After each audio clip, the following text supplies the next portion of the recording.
Hey guys, কি অবস্থা সবার? আশা করি সবাই ভালো আছেন। আজকে আমি নতুন একটা রেসিপি নিয়ে এসেছি, সেটি হলো ডালের চচ্চড়ি। সো দেরি না করে রেসিপিটি দেখে আসি। প্রথমে দিয়ে দিচ্ছি ধুয়ে রাখা ডাল, লবণ, হলুদ, মরিচ, এরপর দিয়ে দিচ্ছি মশলাগুলো, এরপর দিয়ে দিচ্ছি কুচি করে রাখা পেঁয়াজ, মরিচ, 3 চা চামচ রসুন বাটা, এরপর দিয়ে দিচ্ছি কুচি করে রাখা আলু।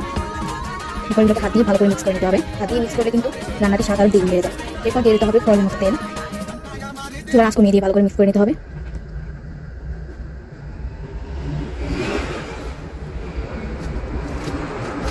এরপর দিয়ে দিচ্ছি 2 কাপ পানি। আপনারা চাইলে আরও বাড়িয়ে কমিয়ে নিতে পারেন। এরপর এখানে নিয়ে নিয়েছি একটি ডিম, একটু লবণ সামান্য। এরপর দিয়ে দিচ্ছি তেল, ডিমটা হালকা করে ভেজে নিব, বেশি ভাজা যাবে না, হালকা করে ভেজে নিতে হবে। এরপর ডালের চচ্চড়ির মধ্যে আমরা ডিমটি দিয়ে দিব। ডিমটি দিলে কিন্তু অনেক ভালো একটি গ্রাম আছে।